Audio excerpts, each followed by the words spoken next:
Ya kalian bayangin aja sendiri umurnya. Apa nggak tambah shock gue? Terus belum sialan emang si Juan. Dan kalian tahu apa? Mereka udah setahun lebih pacaran. Yang berarti si cewek masih SD dan si Juan ini udah kuliah. Mereka tuh mulai pacaran. Nyet, apaan ini? Berarti si Juan ini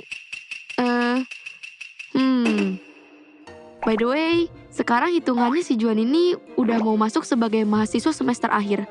Ya kalian bayangin aja sendiri umurnya. Apa nggak tambah shock gue? Terus belum cukup sampai situ doang. Ternyata nama si cewek ini namanya sama kayak gue. Nana juga. Kan anjing ya. Dan ternyata si ceweknya ini sahabatnya adiknya si Juan. Jadi gimana nih? Si Juan ini punya adik cewek. Nah, adik ceweknya dia sama adiknya ini sahabatan. Buset. Otak gue udah gak bisa nerima tsunami fakta ini anjir. Bener-bener literally. Gue udah gak tahu mau berkata-kata apa lagi. Sakit hati, kecewa, jijik. Kayak kenapa gue harus tahu kalau dia punya cewek pas gue jadian sama si Juan malamnya. Mana ceweknya underage lagi. Kalau kalian nanya, emang pas deket kemarin-kemarin gue gak cari tahu dulu kalau dia punya cewek? Ada kok, gue cari tahu. Malah mulai dari cari IG-nya dia dan lain-lain lah. Si Juan ini gak main IG ternyata katanya. Gue udah coba tuh cari-cari IG angkatan dia, IG temannya si Juan, tetep aja gak nemu. Di FB gue cari, pokoknya semuanya gak ada. Bahkan ya, tiap gue teleponan sama si Juan, pernah kok adenya ada sama dia pas teleponan itu. Jadi harusnya si adenya tahu kan kakaknya ini teleponan sama cewek lain. Pokoknya sumpah, gue cari tahu banget sebelum nerima si Juan ini kalau dia ada cewek atau enggak. Tapi sumpah hasilnya nihil. So tanpa pikir panjang, gue putusin dia dong. Udah, itu aja cerita dari gue. Sekarang gue lagi berusaha buat ngelupain ini semua. Pesan gue buat kalian semua, ST1 sama bakwan 2. Maksudnya gini, hati-hati deh kalau kenalan sama orang asing dari sosial media.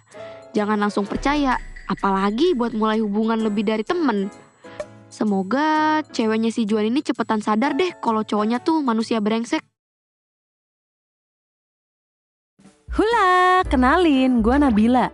Gue adalah seorang HR di salah satu perusahaan swasta di Jakarta. Di sini gue mau cerita soal Hula, kenalin, gue Nabila. Gue adalah seorang HR di salah satu perusahaan swasta di Jakarta. Di sini gue mau cerita soal teman baru gue nih di kantor. Jadi, teman HR gue ini lagi cari kebutuhan rekrut karyawan baru untuk mengisi posisi staff procurement. Dan untuk kualifikasinya menyesuaikan dengan kebutuhan pekerjaan. Secara garis besar nih, kerjanya nih kayak hubungin vendor untuk negosiasi, mengelola inventory, mengatur anggaran pembelian dan lainnya. Nah, hire-lah kita satu kandidat yang qualified, namanya Tania. Tapi ternyata di tim HR ini ada yang mau resign nih. Jadi mau gak mau si Tania ini harus segera gantiin posisi ini. Jadi dioperlah Tania buat ke departemen gue sebagai staff HR buat nge-backup kerjaan temen yang mau resign itu. Ya gue happy jelas, artinya gue gak harus kerjain kerjaan temen gue yang resign itu kan.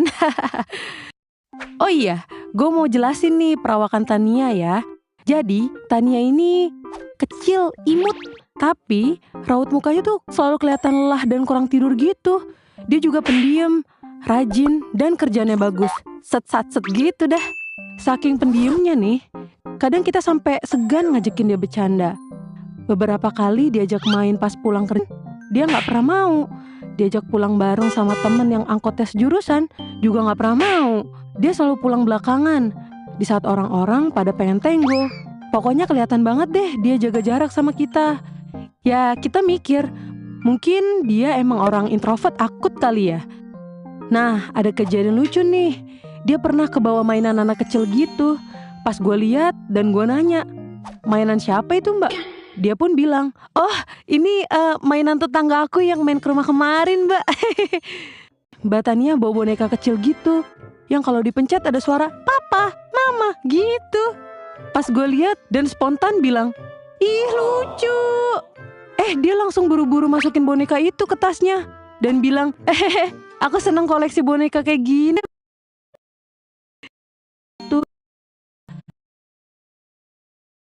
Gue yang resign itu kan. Oh iya, gue mau jelasin nih perawakan Tania ya. Jadi, Tania ini kecil, imut, tapi raut mukanya tuh selalu kelihatan lelah dan kurang tidur gitu. Dia juga pendiam, rajin, dan kerjanya bagus. Set-set gitu dah. Saking pendiamnya nih, kadang kita sampai segan ngajakin dia bercanda. Beberapa kali diajak main pas pulang kerja pun, dia gak pernah mau. Diajak pulang bareng sama temen yang angkotnya sejurusan, juga gak pernah mau. Dia selalu pulang belakangan, di saat orang-orang pada pengen tenggo. Pokoknya kelihatan banget deh dia jaga jarak sama kita.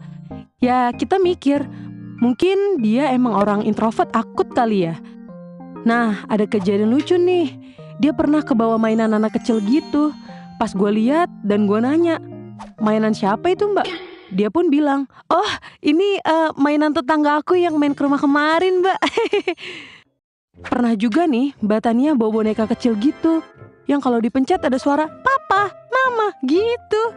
Pas gue lihat dan spontan bilang, ih lucu. Dia langsung buru-buru masukin boneka itu ke tasnya dan bilang, aku seneng koleksi boneka kayak gini sama mainan anak-anak gitu deh mbak. Hah? Sumpah, aneh banget ya gak sih? Ya emang ada sih yang kayak gitu, jadi kolektor mainan. Mending kayak action figure gitu. Tapi ini mainan anak bayi yang gak bisa dimainin sama orang dewasa cuy. Bener-bener di luar prediksi BMKG deh tingkahnya. Hingga suatu hari, ketika kita mau dinas di luar, kita tuh naik mobil kantor plus drivernya.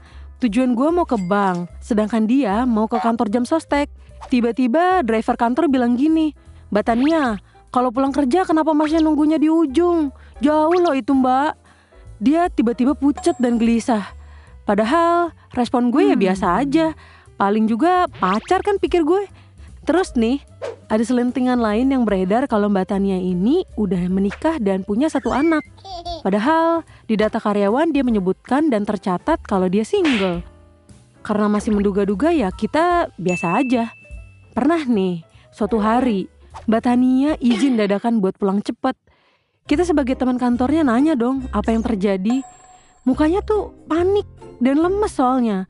Katanya ibunya tuh jatuh sakit dan harus nemenin di ruang IGD. Dan atasan tuh nawarin buat nganter ke RS pakai supir kantor. Mbak Tania nolak dengan dalih pengen naik ojek online biar cepet sampai ke RS katanya. Atasan pun nyuruh driver untuk ngebuntutin Mbak Tania. Atasan khawatir kenapa-napa dan takutnya Mbak Tania butuh bantuan mobil. Jadi driver bisa standby dekat dengan Mbak Tania. Ternyata Mbak Tania bawa anak sama si cowok yang sering antar jemput yang dilihat driver.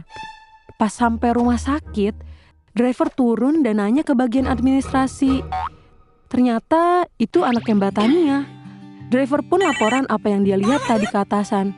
Dan izin balik ke kantor lagi, soalnya mau ada tugas lain kan.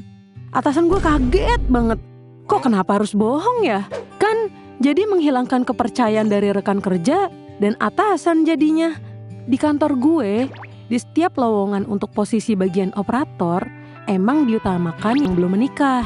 Tapi gak menutup kemungkinan juga untuk yang udah menikah pun bisa diterima. Sedangkan untuk posisi staff, single atau menikah bukan sebuah masalah. Asal memenuhi kriteria dan kompeten, ya pasti diterima lah. Kabar burung semakin kenceng dan Mbak Tania semakin menjauh. Sampai suatu hari Mbak Tania mau dikasih surat peringatan ketiga yang artinya auto PHK. Padahal dia baru 4 bulan kerja bareng gue. Gue shock banget. Usut punya usut nih. Ternyata supervisor bagian rekrutmen sempat nanya langsung ke Mbak Tania soal status pernikahannya, soal kebenaran identitas dan rumor yang beredar. Nah, di sanalah Mbak Tania mengakui bahwa dia sudah menikah dan punya 1 anak. Alasan dia mengaku single karena takut nggak diterima dan menurut dia ngerasa lebih gampang dapat pekerjaan kalau ngaku single. Sedangkan dia dalam posisi kepepet dan butuh banget pekerjaan ini.